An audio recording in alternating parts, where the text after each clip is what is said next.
Chers collègues, je vous propose que nous reprenions la séance de notre conférence interparlementaire. Je remercie les parlementaires pour leur présence ainsi que les intervenants pour leur disponibilité. Je voudrais tout particulièrement exprimer en notre nom à tous notre reconnaissance à Madame Svetlana Tikhanovskaya qui est présente avec nous aujourd'hui pour témoigner. Je vais commencer par donner la parole à Madame Svetlana Tikhanovskaya qui s'est déclarée présidente du gouvernement biélorusse en exil. Madame Tikhanovskaya, vous avez la parole pour 10 minutes.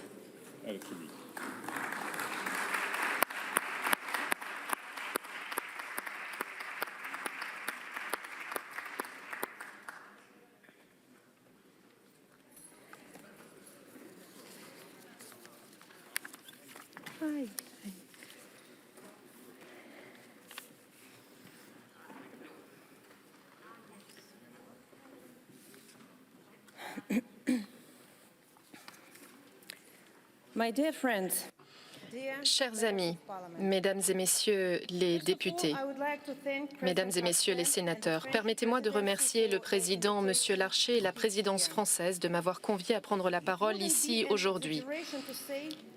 Ce ne serait pas exagéré que d'affirmer que l'avenir de l'Europe et pas uniquement la destinée de l'Ukraine ou du Bélarus sont en train d'être discutés et décidés aujourd'hui même. Hier, la Fédération de Russie et le régime d'Alexandre Loukachenko ont lancé un assaut à large échelle contre l'Ukraine. En réalité, il s'agissait d'une attaque contre l'Europe tout entière. Nous sommes témoins du plus grand conflit militaire sur notre continent depuis la Deuxième Guerre mondiale. À l'heure où nous parlons, les forces militaires de la Russie préparent une attaque contre Kiev. Des images nous arrivent de l'Ukraine. C'est véritablement des scènes dignes du cinéma. C'est difficile d'imaginer qu'en 2022, des individus en plein cœur de l'Europe doivent se cacher dans le métro pour éviter les bombardements. Des personnes qui doivent s'organiser en groupe pour l'autodéfense territoriale. Parmi ces individus, il y a nombre de ressortissants bélarusses qui ont quitté notre pays en fuyant la répression bélarusse.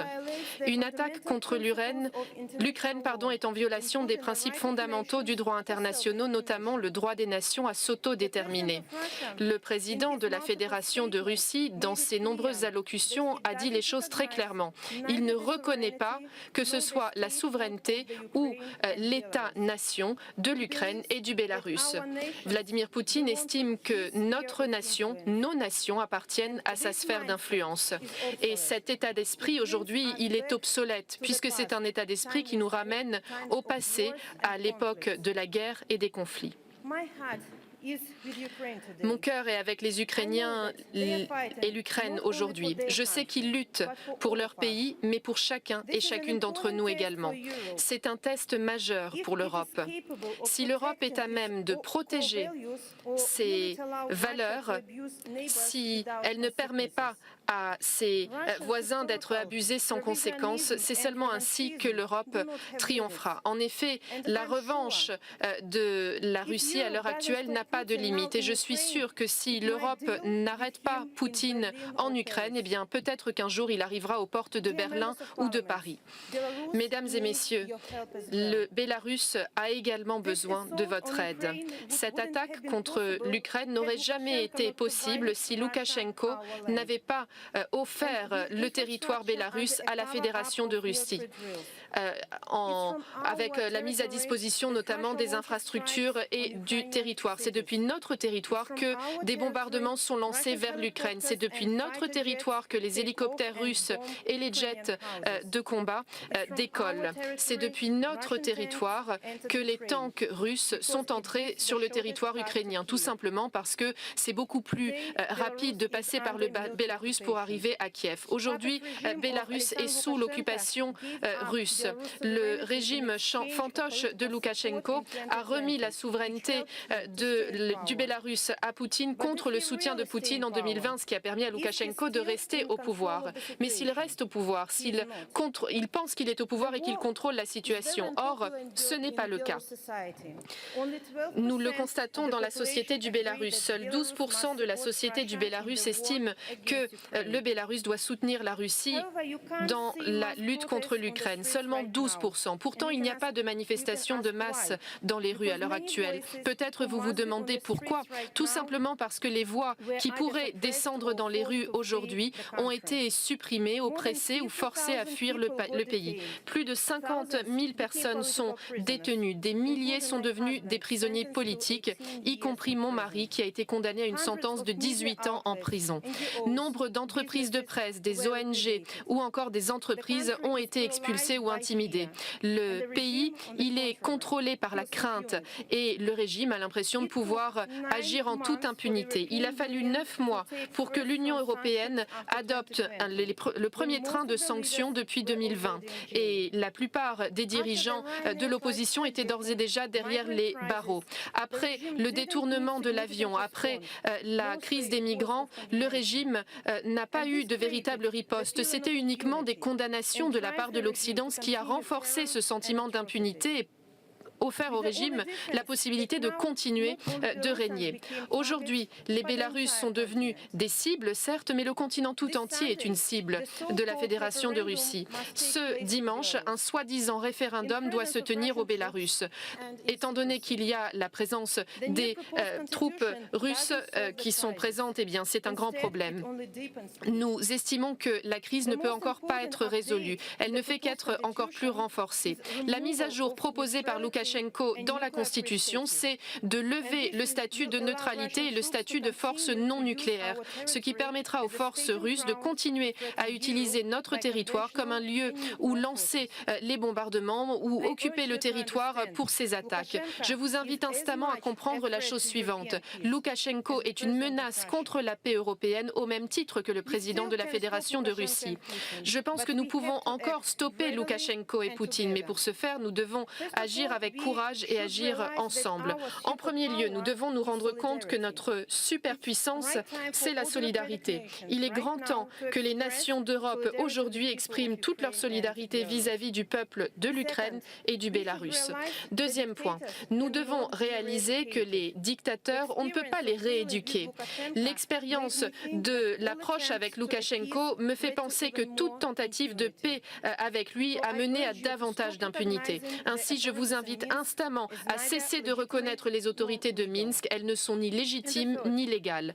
Troisième point, j'en appelle à la communauté internationale d'imposer le régime de sanctions le plus fort possible contre le régime de Loukachenko et de le faire le plus rapidement possible. En effet, des demi-mesures n'auront pas de véritables répercussions. Hier, après la consultation avec les forces démocratiques du Bélarus, j'ai déclaré que j'étais prête à endosser la responsabilité de représenter la République du Bélarus et le peuple bélarusse et de créer un cabinet de transition qui inclura des personnes du Bélarus mais également des personnes en exil afin que nous prenions la tête du pays, que nous l'emmenions vers des élections démocratiques et vers l'indépendance. Loukachenko a abandonné ce rôle, il l'a sacrifié et il ne remplit pas sa tâche comme défenseur de l'indépendance. Les élections qui se sont tenues en 2020, le peuple bélarusse n'a pas voulu les reconnaître et la volonté du peuple est plus forte que n'importe quelle bombe. Le peuple bélarusse appelle de ses vœux la liberté et la paix et nous remporterons ce combat avec votre aide, avec votre solidarité, la justice et la liberté prévaudront. Veuillez soutenir l'Ukraine, veuillez soutenir le Bélarus. Nous ne pouvons pas permettre aux dictateurs d'écrire l'histoire, parce que l'histoire et l'avenir, c'est à nous qu'ils appartiennent. Vive le Bélarus et vive l'Europe.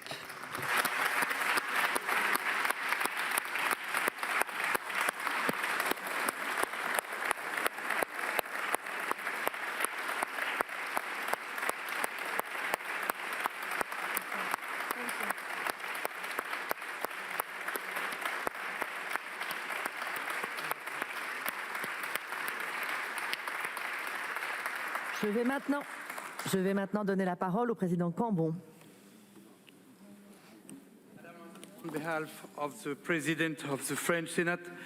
Au nom du président du Sénat français, j'ai le grand honneur, Madame, de vous remettre la médaille d'honneur du Sénat. Il s'agit d'un signe de soutien, de solidarité en faveur de votre lutte pour la liberté et pour le respect des droits humains. Merci, Madame.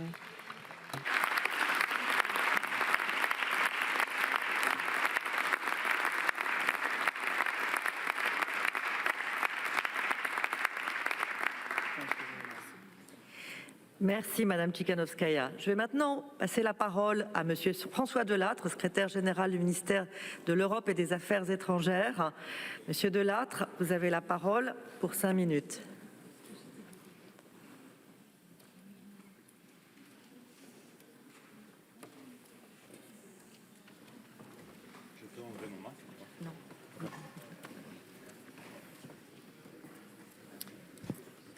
Madame la Présidente de la Sous-Commission Sécurité et Défense du Parlement européen, Mesdames et Messieurs les Présidents, Mesdames et Messieurs les sénateurs, Mesdames et Messieurs les députés, Mesdames et Messieurs les membres du Parlement européen, Mesdames et Messieurs les élus, chère Madame Tsikhanouskaya, dont les propos nous ont tant marqués, Mesdames, Messieurs, je souhaite tout d'abord remercier le président Larcher et le président Ferrand pour avoir pris l'initiative de l'importante rencontre qui nous réunit aujourd'hui dans un format inédit pour la France, puisque cette configuration n'existait pas lors de la précédente présidence française de l'Union européenne en 2008.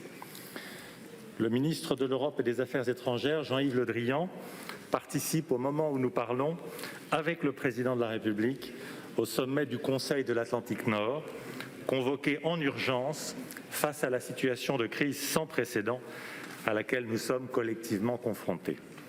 C'est pourquoi il m'a demandé d'être présent parmi vous aujourd'hui, ce qui est un grand honneur pour moi. Les membres des assemblées françaises ont pris connaissance du message du président Macron, lu ici même par le président Larcher un peu plus tôt cet après-midi. Le recours à cette procédure exceptionnelle de la démocratie française est à la mesure de la gravité exceptionnelle, elle aussi, de la situation.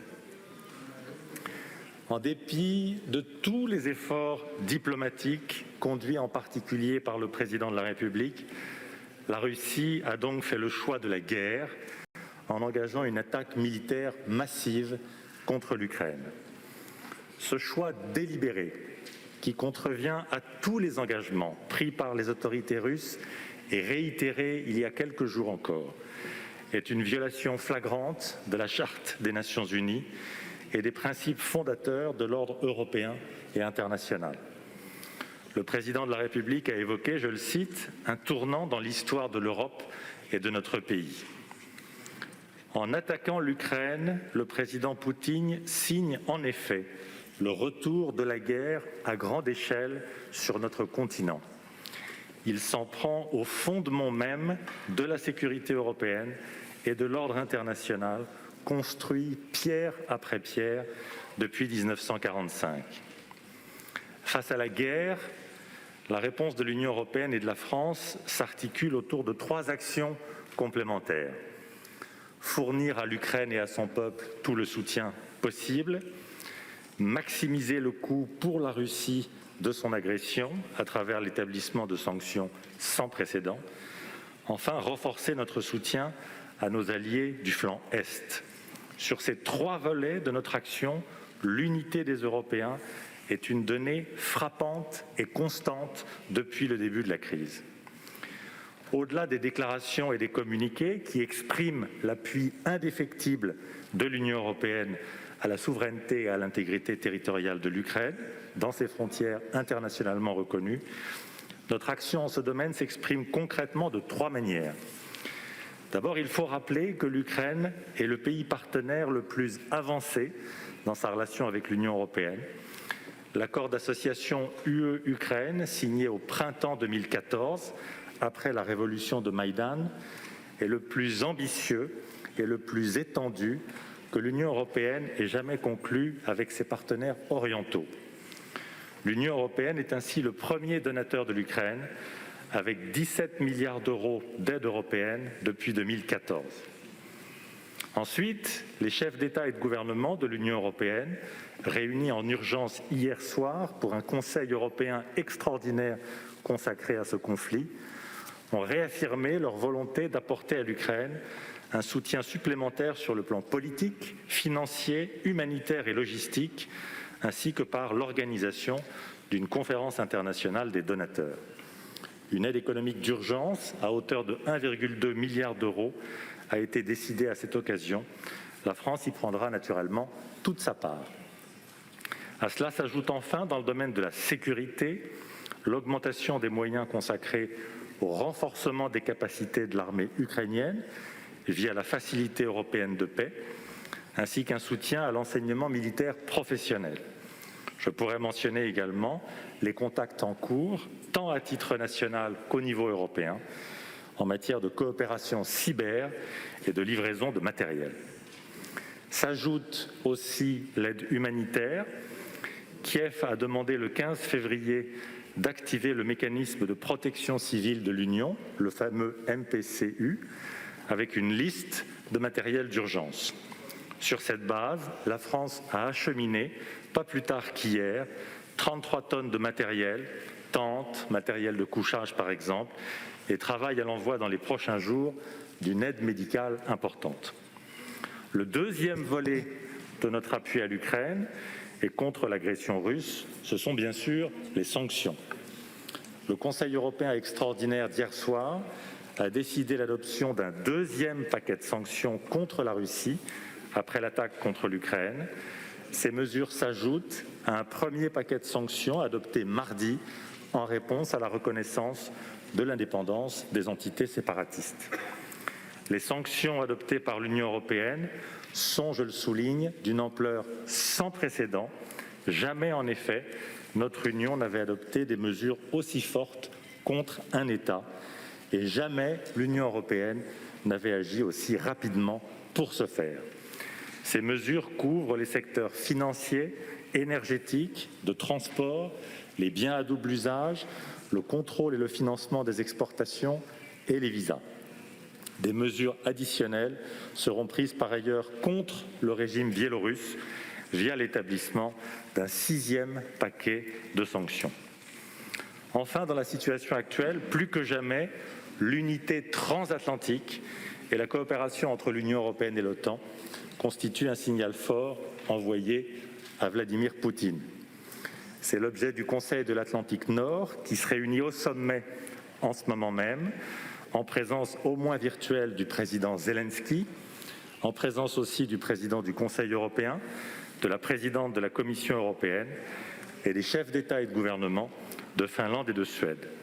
Des décisions importantes seront prises à cette occasion, dans lesquelles, là aussi, la France prendra bien sûr toute sa part. Le président Macron a d'ores et déjà annoncé, en particulier, sa décision de renforcer nos effectifs militaires en Estonie et d'accélérer notre déploiement en Roumanie. Notre solidarité trouvera ainsi à s'exprimer sur le terrain, main dans la main avec nos alliés.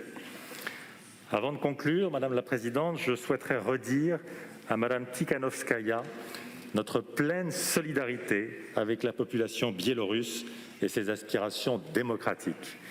Nous sommes plus que jamais attachés à la souveraineté et à l'indépendance de la Biélorussie. La complicité du régime d'Alexandre Loukachenko dans l'invasion de l'Ukraine par la Russie, au mépris le plus total du droit international et des accords signés, marque une nouvelle étape dans le processus de soumission de Loukachenko à la Russie. En réponse, le Conseil européen d'hier, j'en ai dit un mot, a acté l'adoption rapide d'un nouveau paquet de sanctions, le 6e, contre le régime Loukachenko. Dans ces temps difficiles, soyez assurés, Madame, de notre soutien fort et continu aux forces démocratiques biélorusses et à la société civile dans les prochaines étapes. Je souhaiterais conclure en reprenant les mots du président de la République prononcés hier soir à l'issue du Conseil européen.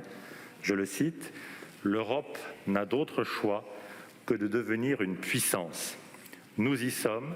la France ne ménagera aucun effort pour parvenir à ce qui est, je le crois, le grand défi de notre génération. Je vous remercie.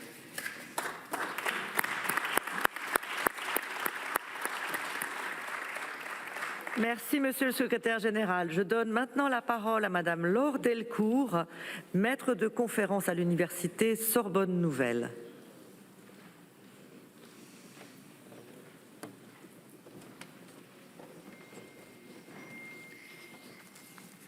Merci Madame la Présidente. Mesdames et Messieurs les parlementaires, dans cette intervention liminaire, je voudrais adopter une perspective chronologique complémentaire de celle de Monsieur Delattre en analysant l'appui de l'Union européenne à l'intégrité territoriale de l'Ukraine avant l'attaque de cette semaine, c'est-à-dire depuis 2014.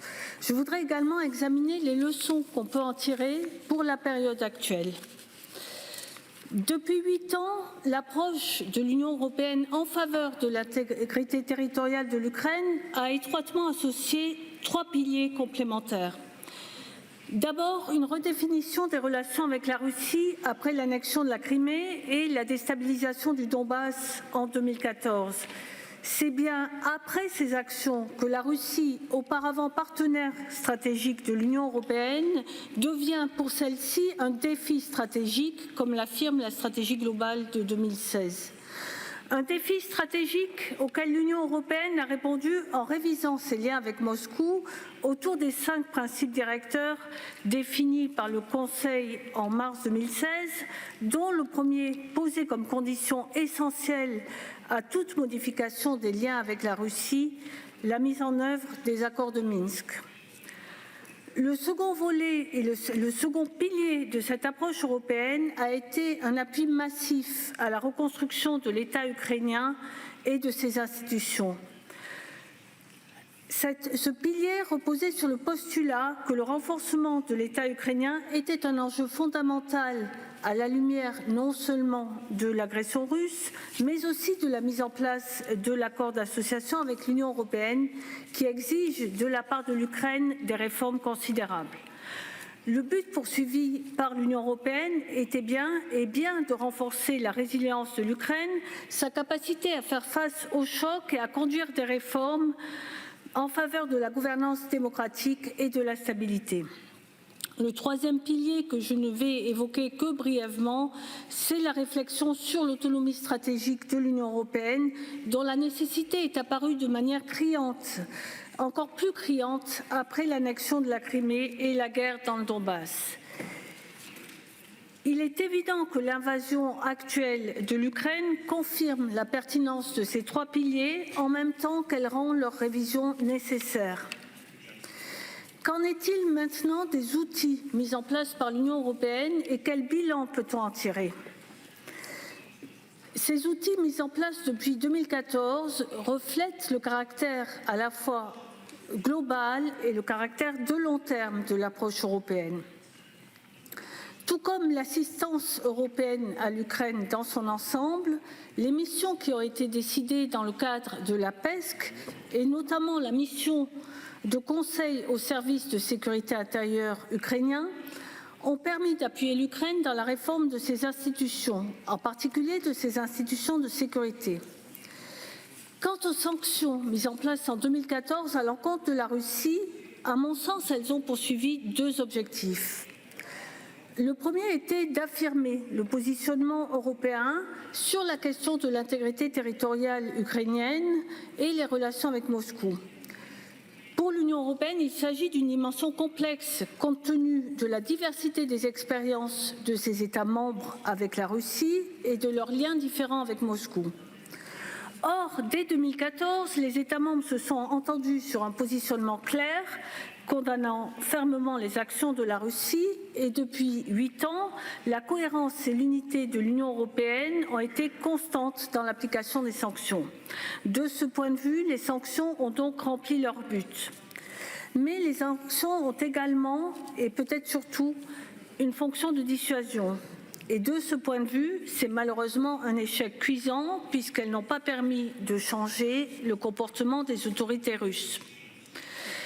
Est-ce que les sanctions qui ont été décidées mardi et hier par l'Union européenne permettront de changer ce bilan ? Il est probable que la cohérence de l'Union européenne perdurera et sera même sans doute renforcée par la brutalité de l'attaque russe, mais il est également permis de penser que ces sanctions sont insuffisantes pour avoir à court terme un effet dissuasif sur des autorités russes dont la logique est étrangère à la nôtre. Je voudrais toutefois conclure en rappelant le caractère vraiment de long terme de la démarche européenne qui, en dépit de ses limites évidentes sur le plan militaire à court terme, a une capacité à proposer une alternative réelle à celle imposée par les autorités russes en Ukraine, mais plus largement dans l'espace post-soviétique et également vis-à-vis des citoyens russes.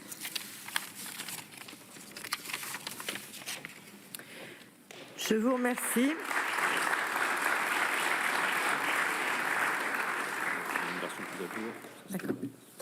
Je vais maintenant donner la parole aux membres des délégations.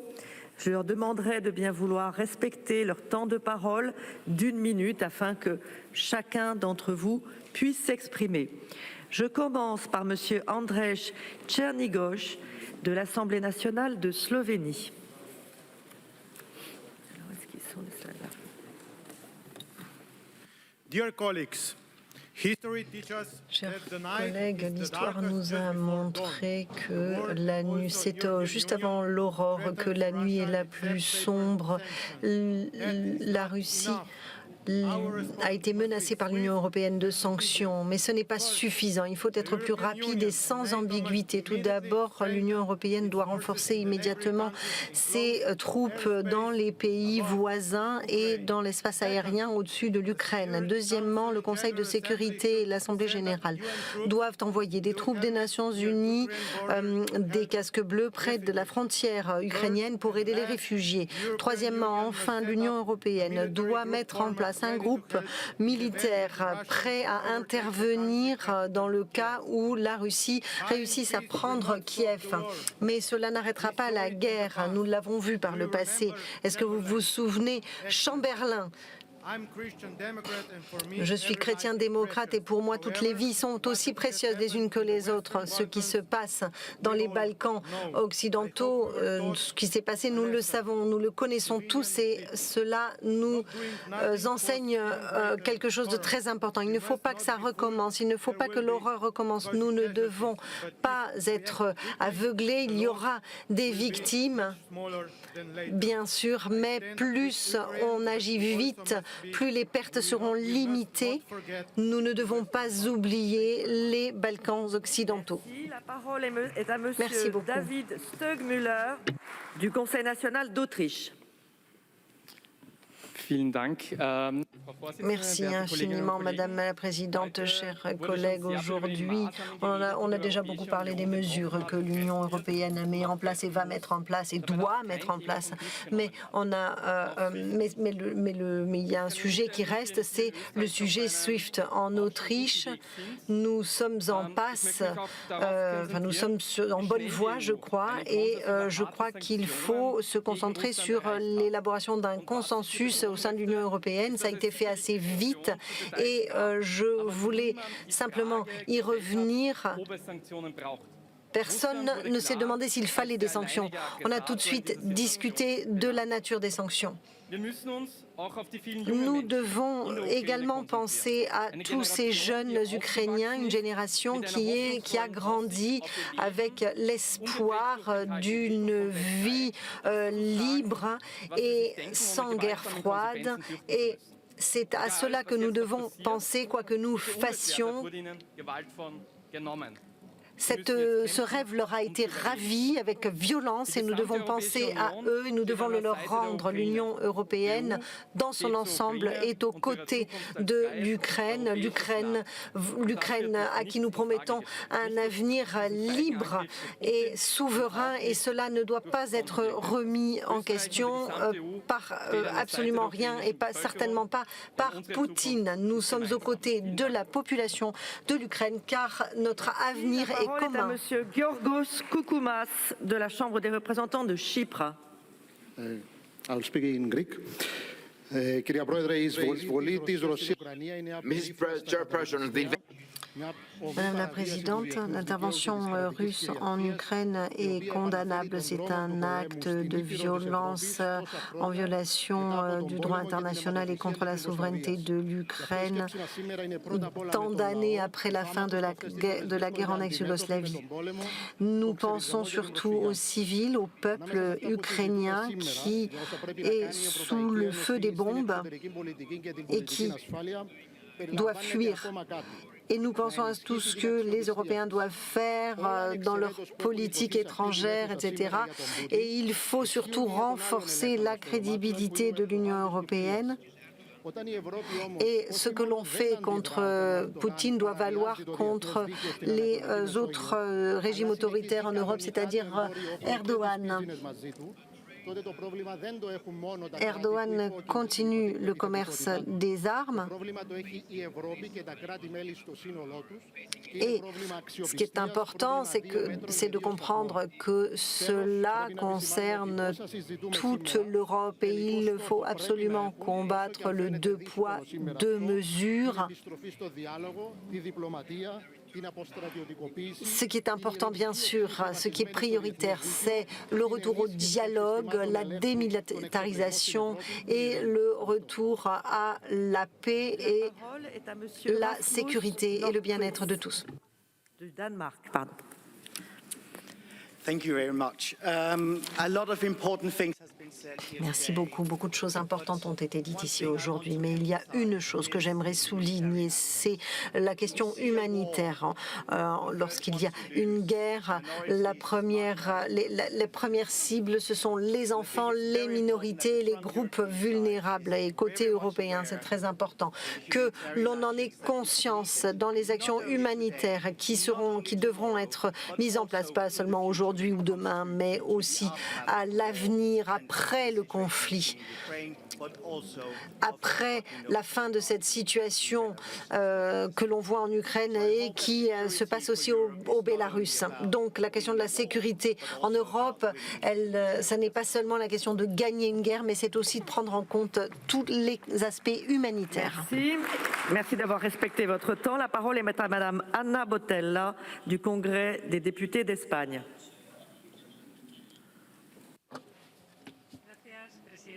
Merci, Madame la Présidente. Madame Loiseau, je suis fière qu'une mission du député du Parlement européen soit allée en Ukraine avec Monsieur McAllister et vous-même, Madame, en tant que présidente de la sous-commission. Je vous remercie pour les efforts que vous avez faits, parce qu'en tant que parlementaires, nous devons être près des citoyens et surtout là où ils ont des problèmes, là où ils souffrent. Pour que l'Union européenne soit un acteur crédible. Elle doit se doter d'une structure de sécurité et de défense. Nous ne pouvons pas être des spectateurs passifs de ce qui se passe, comme ce qui s'est passé en Afghanistan ou en Ukraine. On voit ce qui se passe aussi en Libye, au Sahel, etc. Parfois, il va falloir agir sur le terrain. Parfois, il faudra avoir recours à l'OTAN. Nous devrons le faire ensemble parce que nous devons avoir des capacités complémentaires. Et ça nous aurait été très utile maintenant. Il n'y a pas d'excuse. Nous devons aider l'Ukraine avec tous les instruments qui sont aujourd'hui à notre portée. Je vous remercie. La parole est à Monsieur Léon Gloden de la Chambre des députés du Luxembourg.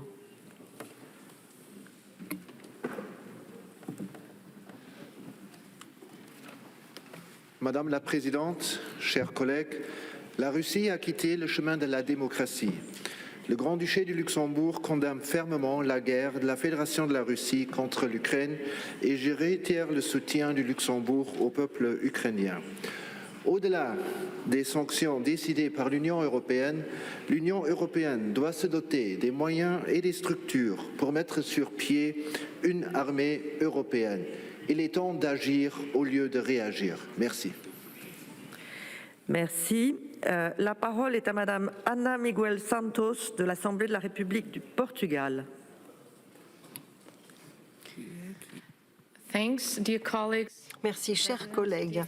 Monsieur le Président, l'invasion de l'Ukraine par la Russie est une attaque à la souveraineté et l'intégrité territoriale de l'Europe tout entière. L'Europe ne peut pas rester passive ou proférer des menaces. Il nous faut passer à l'action, il faut réfléchir à ce que l'on peut mettre en place. Et cela doit se faire le plus rapidement et le plus fermement possible, sinon il sera trop tard. Merci. La parole est à Monsieur Niklas Karlsson du Riksdag de Suède. Merci Madame la Présidente, chers collègues. Je pense que tout a été dit et je ne peux qu'être d'accord avec vous. Il est temps de passer à l'action. Le soutien à l'Ukraine doit être uni. L'invasion de l'Ukraine n'a pas été provoquée, elle est illégale et il faut réagir aux côtés de l'Ukraine comme expression de souveraineté et de solidarité européenne. Il faut que les sanctions qui seront décidées soient fermes et mises en œuvre rapidement et à même de déstabiliser l'économie russe. Il est plus important que jamais aujourd'hui de défendre la démocratie et la liberté et d'être unis dans l'action et agir fermement. Aujourd'hui, il faut montrer notre détermination à combattre pour défendre nos valeurs fondamentales. C'est ce qui nous unit, c'est ce qui nous rend forts. Nous n'allons pas baisser les bras et nous ferons tout pour défendre la sécurité européenne et notre mode de vie. Monsieur Alekos Trifonides de la Chambre des représentants de Chypre.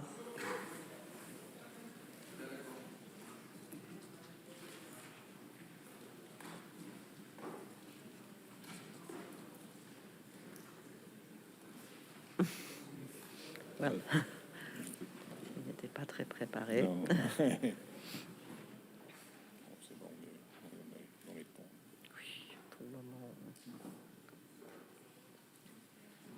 Ah oui, il n'était pas préparé du tout. Αγαπητοί συνάδελφοι, θα μιλήσω στα ελληνικά. Οι τρέχουσες εξελίξεις στην Ουκρανία Mesdames et messieurs, la situation de l'Ukraine requiert une évaluation rapide par l'Union européenne de sa situation sur la scène internationale et il faut que l'Europe se décide très rapidement et choisisse quel acteur elle souhaite devenir.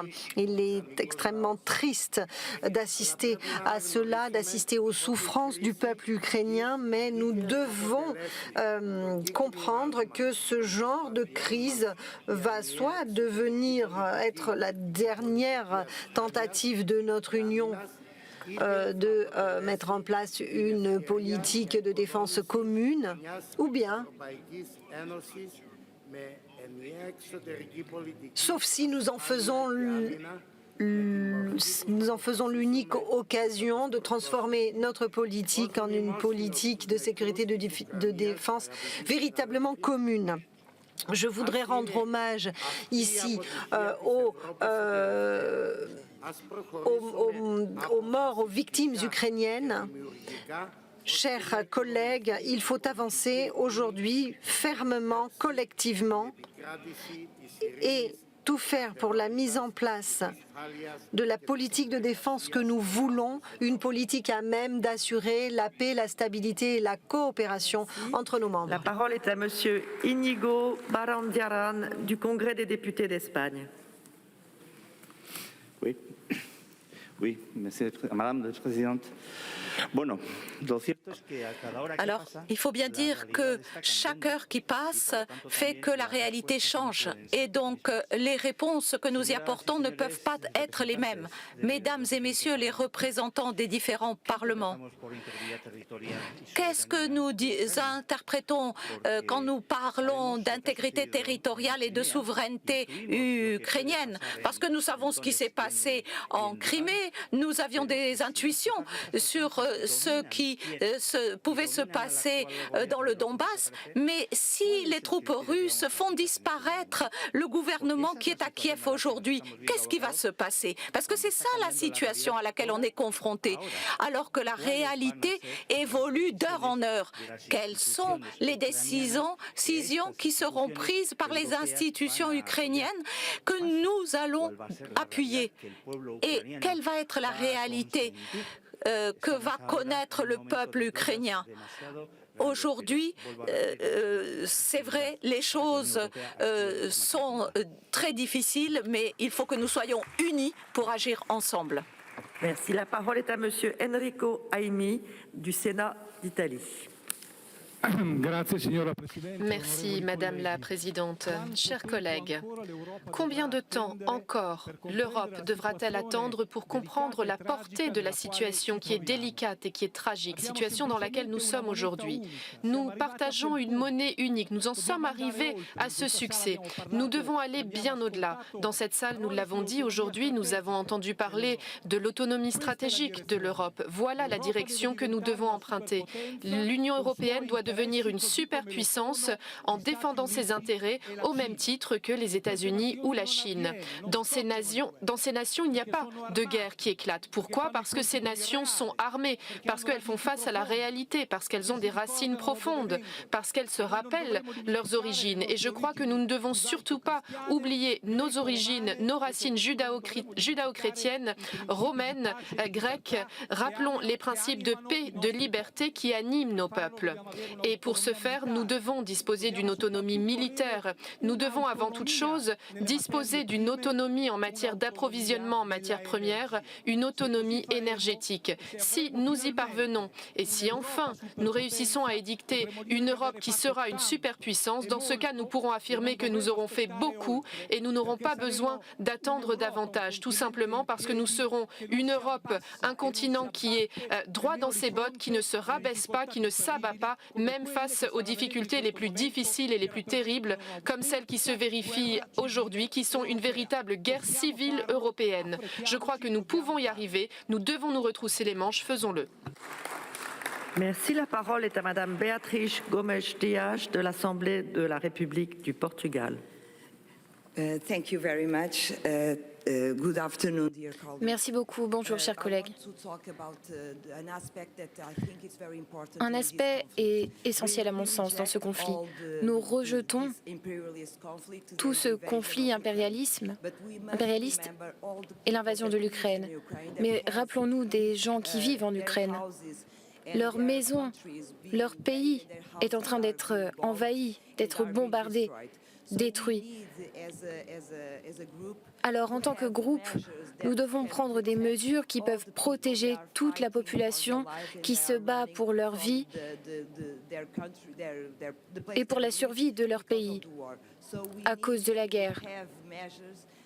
Adoptons des mesures qui protègent les réfugiés en Europe, les réfugiés qui viennent d'Ukraine, et protégeons les droits humains qui sont actuellement menacés.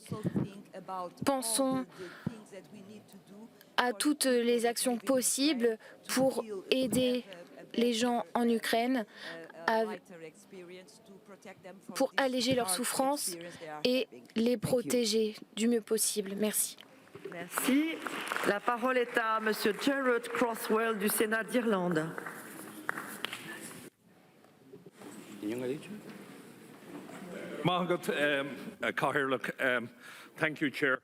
Merci, Monsieur le Président.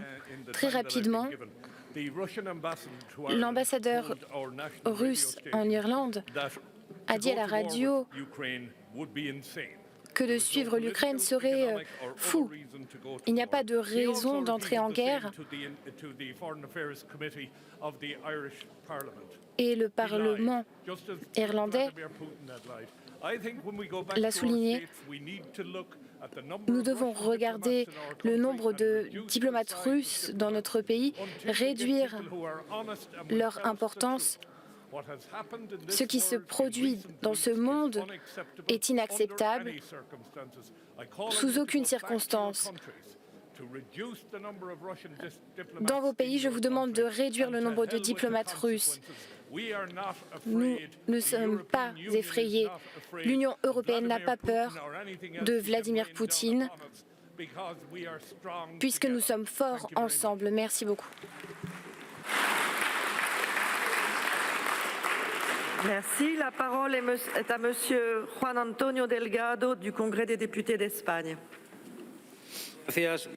Merci, Madame la Présidente, chers collègues européens et chers collègues ukrainiens, frères et amis. De Madrid à Kiev, il y a 3600 kilomètres. Mais malgré cette distance, nous nous sentons très proches de vous, si proches que nous voudrions vous envoyer une embrassade fraternelle. Et je voulais vous dire que nous n'allons pas vous abandonner, nous allons être à vos côtés. Mais les mots ne sont pas suffisants, il faut agir. En plus de condamner de façon ferme l'invasion par la Russie, en plus des sanctions économiques et en plus de cette déclaration qui est très importante, l'Europe doit réfléchir parce qu'elle doit être actrice à la fois de son présent et de son avenir. Or, nous n'avons pas fait ce qu'il fallait jusque-là. Mais l'ONU doit aussi jouer un rôle important. Nous ne devons pas abandonner la diplomatie. Et finalement, et c'est très important, l'Europe doit mettre en place des corridors humanitaires. Mais il ne faut pas le faire comme on l'a fait avec la Syrie, où beaucoup d'aide qui a été envoyée n'est pas arrivée à son destinataire. Il faut tout faire pour défendre la démocratie, les droits de l'homme et la paix de façon énergique. Je vous remercie. Merci. Je vais passer la parole à Monsieur Akif Çağatay Kiliç de la Grande Assemblée nationale de Turquie et je propose à Monsieur Andreas Loverdos du Parlement de Grèce qui est en ligne de se préparer à prendre la parole juste après. Monsieur Kiliç, la parole est à vous. Merci beaucoup. Nous parlons de la situation en Ukraine. Depuis ce matin, nous exprimons notre soutien envers l'Ukraine. Nous essayons de trouver une réaction adaptée. Beaucoup de choses ont été abordées dans cet hémicycle, mais je suis venue ici à Paris, je suis arrivée hier de Sarajevo, en Bosnie-Herzégovine. Nous devons nous rappeler de ce qui s'est produit dans le passé. Rien n'est terminé.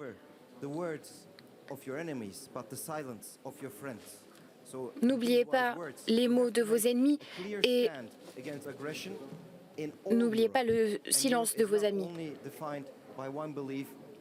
L'Europe ne se définit pas par une conviction ou une culture. Comme l'a dit l'orateur précédent, mon ami, la question entre la Turquie et Chypre se poursuit.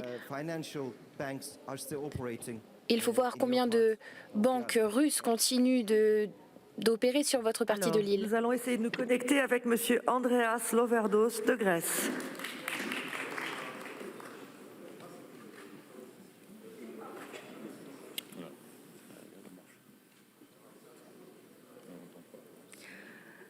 Monsieur Loverdos, nous vous voyons, mais nous ne vous entendons pas. Est-ce que vous pouvez vérifier votre micro, s'il vous plaît?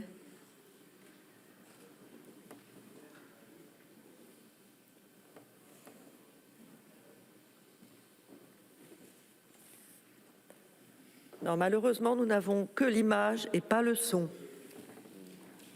Nous allons passer à l'intervenant suivant et nous allons essayer de corriger ce défaut technique que nous avons depuis ce matin, malheureusement. Je passe donc la parole à Monsieur Özgür Selan de la Grande Assemblée nationale de Turquie.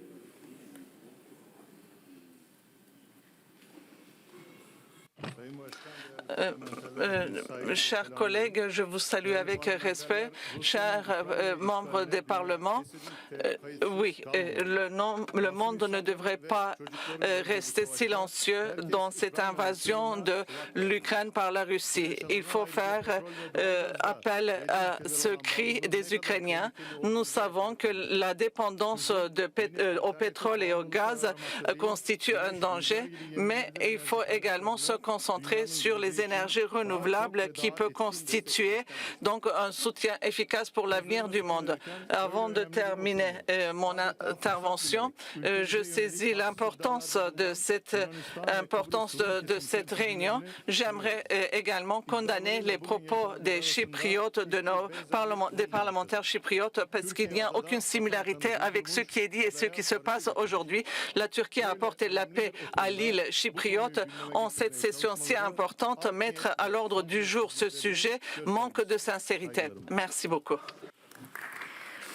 Nous allons essayer de nous connecter à nouveau avec M. Andreas Loverdos, j'espère avec le son et pas seulement avec l'image.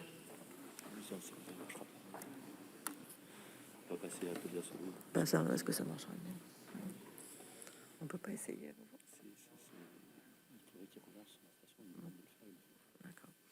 On me dit que ça ne marche pas pour le moment. Nous allons essayer également en visio de nous connecter avec M. Tobias Elwood, de la Chambre des communes du Royaume-Uni, en espérant que cette fois-ci, nous aurons plus de succès avec la visio.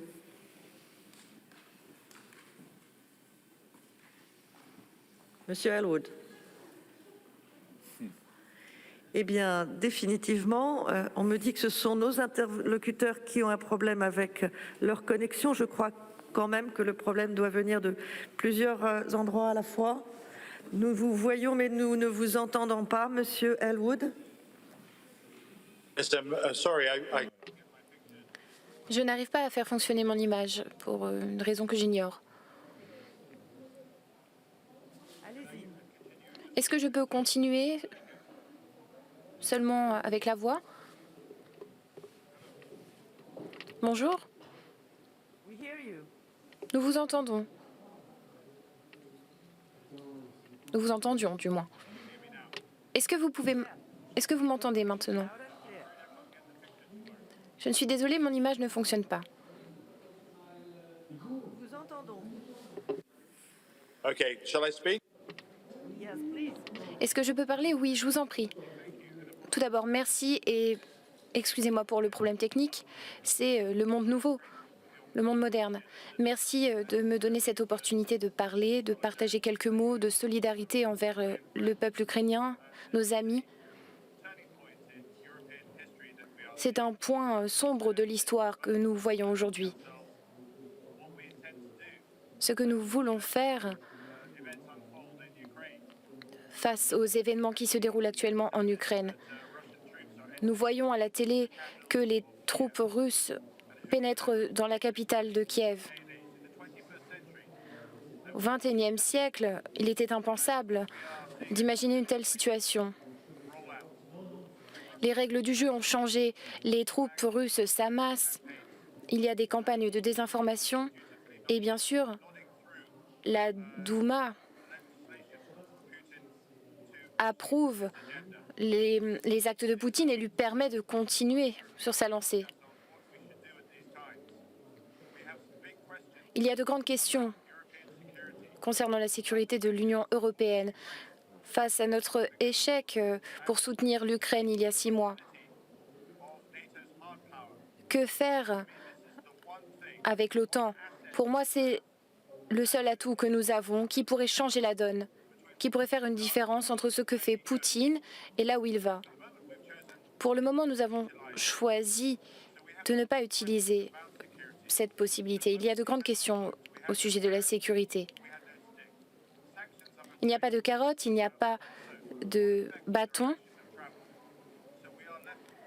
Alors, il nous reste une seule option.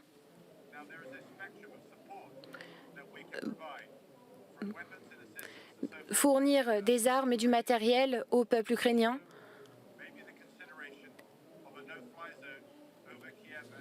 Et considérer une zone neutre entre Kiev et le reste de l'Union européenne. Nous suivons passivement les événements, mais nous sommes incapables de les façonner. Aux États-Unis, en Europe, tous ceux qui ont travaillé dur pour défendre et soutenir nos sociétés démocratiques, nos institutions, assistent à ce qui se produit actuellement. Cela dépasse l'Ukraine. C'est une remise en question de nos modes de vie. Et après des décennies de paix relative, nous sommes entrés dans une nouvelle ère d'instabilité. Et il nous appartient de travailler ensemble et de relever le défi que nous présente Poutine.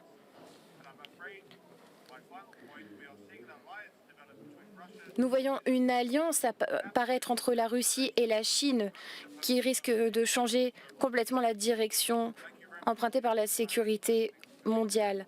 Merci beaucoup de votre attention. Merci, c'est toujours un plaisir de réentendre nos collègues britanniques. Je vais réessayer une dernière fois, j'espère avec plus de succès, de passer la parole à Andreas Loverdos en ligne.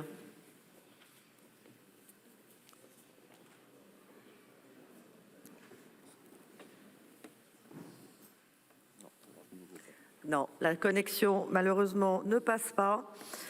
Nous avons épuisé la liste des députés et parlementaires qui souhaitaient s'exprimer. Je vais donc redonner la parole à nos invités pour réagir à ces différentes prises de parole, en commençant par Madame Tsikhanouskaya.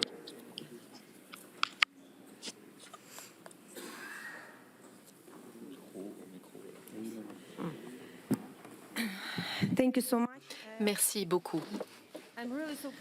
Je suis très reconnaissante d'avoir la possibilité d'être présente ici et de m'exprimer au nom du peuple de Bélarus.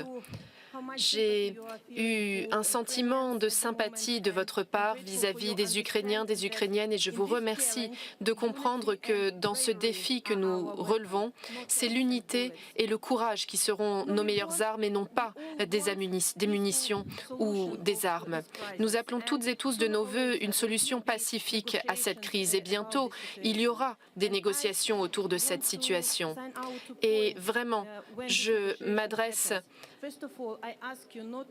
à vous et vous demande que ces négociations, elles se tiennent dans plusieurs conditions. Tout d'abord, ces négociations, je vous demande qu'elles n'aient pas lieu à Minsk parce que Bélarus, le régime du Bélarus est devenu l'agresseur belligérant et donc il faut choisir un autre lieu que Minsk pour les négociations. Et deuxième point, il est très important que pendant ces négociations, l'Ukraine joue un rôle important.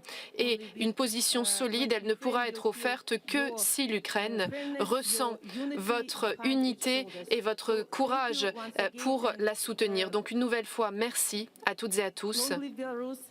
Vive le Bélarus, vive l'Europe et une nouvelle fois, merci beaucoup du soutien que vous apportez au peuple d'Ukraine.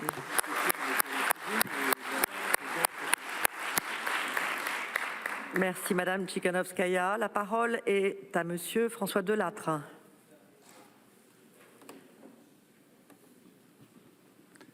Merci beaucoup. Je dois dire, j'ai été frappé à la fois par la qualité des interventions et par la convergence de ce que vous avez dit autour de, je dirais, trois grands thèmes qui sont d'abord le soutien à l'Ukraine et la solidarité avec le peuple ukrainien, qui sont ensuite la condamnation sans phare de l'agression russe au moment où, comme l'ont rappelé certains d'entre vous, les forces russes sont dans les faubourgs de Kiev. Et troisièmement, un appel chez pratiquement chacune et chacun d'entre vous en faveur d'une Europe plus affirmée sur le plan de sa diplomatie et sur le plan de la défense. Eh bien, si ce sont correctement les messages que j'ai compris de cet échange extrêmement dense et utile, Madame la Présidente, je crois pouvoir vous indiquer aujourd'hui que c'est bien le sens dans lequel travaille la diplomatie française aujourd'hui, sous la direction du Président de la République, puisque nous nous employons à mobiliser d'abord nos partenaires européens dans le sens que j'ai indiqué, c'est-à-dire à la fois le soutien à l'Ukraine, la solidarité transatlantique bien sûr, mais je pourrais mentionner, car certains d'entre vous l'ont fait à juste titre, les progrès que nous nous efforçons de promouvoir sur le terrain de la défense et de la sécurité européenne. Ce sera l'objet dans quelques semaines de la boussole stratégique que nous adopterons à la fin du mois de mars lors du Conseil européen. Certains d'entre vous, à l'image de la représentante italienne il y a quelques minutes, ont évoqué également l'autonomie énergétique européenne. Et je crois que ce sera en effet l'un des grands défis de l'Europe, que dans la durée, ça ne vient pas d'un jour à l'autre, overnight, mais de pouvoir construire patiemment cette autonomie énergétique européenne. Donc ça, c'est un premier volet. Le deuxième volet de notre action, au-delà même des enceintes européennes, vise à répondre aux 3 défis, ou contribuer à répondre aux 3 défis que vous avez, je crois, très justement relevés. C'est le cas de nos efforts, Madame la Présidente, dans le cadre des Nations Unies, par exemple, puisque au moment même où nous parlons, nous sommes en train d'essayer de convaincre nos partenaires du monde entier d'adopter une résolution au Conseil de sécurité condamnant l'agression russe de manière très puissante. Nous n'aurons pas évidemment de résolution compte tenu du veto que ne manquera pas d'y opposer la Russie. Eh bien, si c'est le cas, nous avons également un levier à travers l'Assemblée générale des Nations unies pour marquer haut et fort la condamnation de l'écrasante majorité de la communauté internationale face à l'agression russe. C'est un exemple. Un autre exemple, via le sommet imminent du G7 qui va venir et nos efforts que nous faisons dans ce cadre avec des pays qui, pour la plupart, sont entièrement, j'allais dire, d'accord avec nous.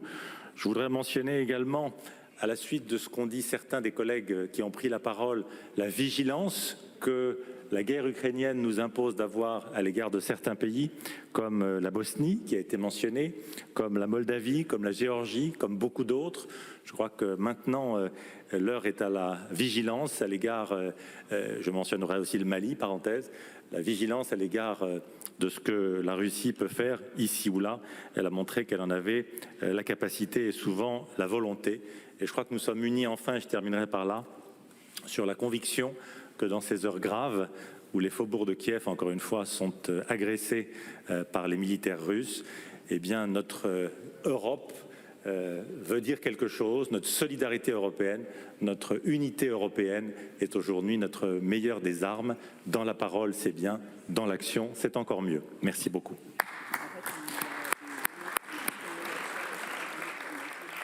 Merci, Monsieur le Secrétaire général. Je passe la parole à Madame Delcourt. Merci Madame la Présidente. Je vais moi aussi revenir brièvement sur les 3 points clés qui se dégagent de mon point de vue de ces interventions. D'abord sur le conflit lui-même et la conscience aiguë dans toutes les interventions que ce conflit représente un tournant historique qui va sans doute façonner l'Europe pour les 30 à 40 voire plus prochaines années, l'Europe et le monde. Conscience aiguë d'un tournant historique, mais aussi émotion suscitée par ce conflit, par ses aspects humanitaires, par ses aspects humains.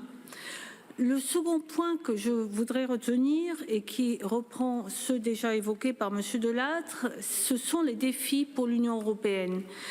Ce conflit, c'est un défi pour parachever la construction européenne dans des domaines clés, celui de la défense qui a déjà été largement évoqué, mais également celui de l'énergie et d'autres comme celui par exemple des migrations. Le défi pour l'Union européenne, c'est bien de devenir autonome sur la scène internationale. Ce conflit, c'est donc un moment clé pour elle et c'est peut-être justement un moment constitutif au même titre que d'autres étapes l'ont été pour le processus d'intégration européenne. Et puis le dernier point, c'est évidemment la Russie. Ce conflit pose la question des finalités poursuivies par la Russie en Ukraine. Est-ce qu'il s'agit d'annihiler l'Ukraine? Est-ce qu'il s'agit de l'occuper? Il pose effectivement, comme M. Delattre l'a souligné, la question de la vigilance dans d'autres pays de l'espace post-soviétique. On pense évidemment à la Moldavie et à la Géorgie, mais pas seulement. Je pense également à l'Arménie, à l'Azerbaïdjan après le conflit du Karabakh. Je pense également au Kazakhstan. Après les protestations qui ont eu lieu au début de l'année et au-delà de l'espace post-soviétique, comme l'a rappelé tout à l'heure le représentant slovène, je pense aux Balkans occidentaux. Ce conflit, c'est aussi la conscience d'une rupture durable et sans doute d'une rupture définitive avec les autorités russes actuelles. Et je voudrais terminer en soulignant la nécessité, peut-être un aspect un peu oublié, la nécessité de préserver des liens avec la société russe. Je pense en particulier aux organisations non gouvernementales, aux étudiants dont une partie est en train de protester à Moscou, à Saint-Pétersbourg, à leur propre péril, contre l'invasion de l'Ukraine. C'est donc aussi de préparer la Russie de demain dont il s'agit. Merci.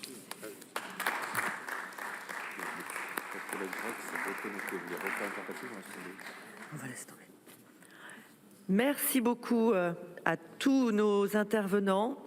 Nous allons maintenant passer à la séance de clôture de nos travaux. Monsieur Bourlange et Monsieur Cambon étant actuellement avec le Premier ministre, je vais demander à David McAllister, président de la Commission des Affaires étrangères du Parlement européen, de venir à la tribune pour participer à la clôture de nos travaux.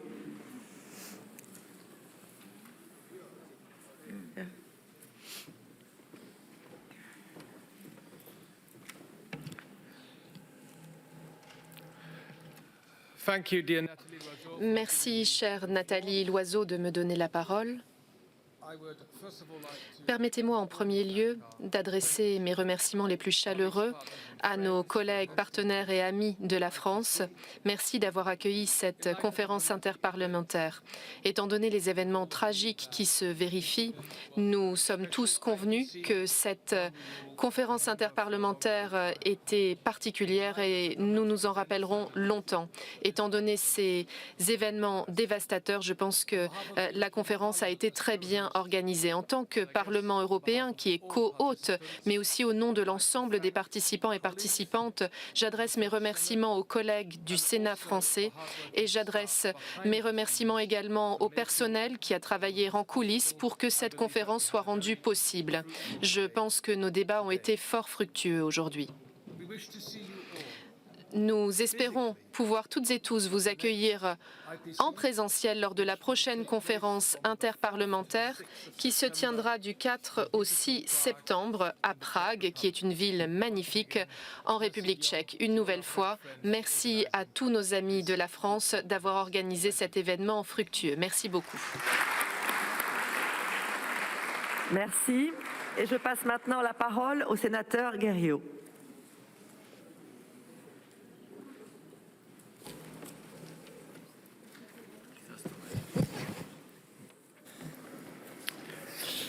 Madame la Présidente, c'est un honneur bien sûr de parler au nom du président Cambon et du président Bourlange, qui tous les deux sont actuellement avec le Premier ministre, puisqu'il s'agit de préparer des débats que nous aurons au Parlement, c'est-à-dire au Sénat et à l'Assemblée nationale, mardi, sur la question ukrainienne.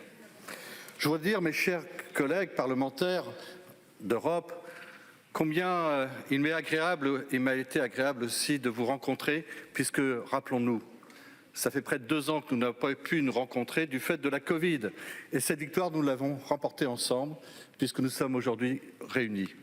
Mais il y a une victoire bien plus importante qu'il nous faudra maintenant remporter, c'est celle contre le totalitarisme, contre cette agression dont fait l'objet l'Ukraine. Le président Cambon m'a demandé de vous faire savoir qu'il a eu des contacts avec plusieurs parlementaires ukrainiens. Nos collègues parlementaires ukrainiens étaient hier encore tous à Kiev et se préparaient à combattre. Ils savent qu'ils sont sur les fameuses listes russes et font face avec un courage qui force notre admiration à la situation dont ils risquent fort de ne pas échapper. Ils demandent équipement, ils demandent soutien financier et l'exclusion du système de paiement SWIFT de la Russie. Ils disent redouter que ne soit mis en place un gouvernement fantoche, pro-russe, favorable à la disparition de l'Ukraine dans sa dimension libre et démocratique. Les desseins russes sont évidents. Ils envisageraient le retour d'anciens responsables ukrainiens, désavoués par les urnes et par le peuple ukrainien, et évidemment pro-russes. Mes chers collègues parlementaires, vous êtes ici dans un lieu historique, un lieu qui a connu bien des bouleversements. Sachez que, par exemple, en 14-18, cette fameuse première grande guerre mondiale, nous avions un président qui s'appelait Clémenceau. Il était président de la Commission des Affaires étrangères et de la Défense. À l'époque, il y avait 2 commissions, mais il était le président des 2 commissions. Il fut président de 1914 à 1917, puis ensuite président du Conseil. Cet homme disait, pour prendre une décision, il faut un nombre impair. Et le chiffre 3 est déjà trop grand. Sur cette règle, Poutine l'a bien compris, et seul il prend des décisions tout à fait inacceptables. Mais ce que j'ai entendu aujourd'hui ici, mes chers collègues, c'est que vous avez tous parlé d'une seule voix. Et ça, c'est formidable. Nous vous avons tous entendu dire finalement tous d'une seule voix combien il était urgent de réagir et de montrer avec force notre volonté de ne pas laisser la Russie continuer à aller dans une direction qui n'est pas la nôtre. Car c'est nous qui sommes en danger, pas seulement l'Ukraine, c'est nos démocraties qui sont en danger, c'est notre capacité à pouvoir parler librement. Et cette liberté, nous la partageons. Et cette liberté, c'est nos valeurs. Et l'humanisme fait partie des valeurs de l'Europe. Et c'est cela que nous défendrons. Et c'est avec vous que nous gagnerons. Car, mesdames et messieurs, nous pouvons être très fiers de cette conférence à laquelle vous avez été très nombreux à participer pour parler d'une seule voix, celle de l'Europe, celle de ceux qui veulent que la démocratie perdure. Et grâce à vous, nous partons avec un grand espoir, celui que nous gagnerons cette victoire contre la Russie pour l'Ukraine. Merci, mesdames et messieurs.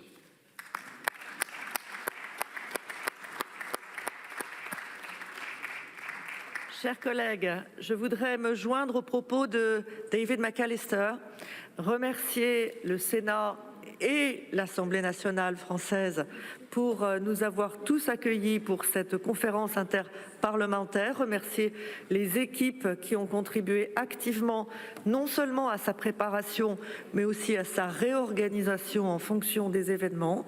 Vous remercier tous d'être venus à Paris aujourd'hui.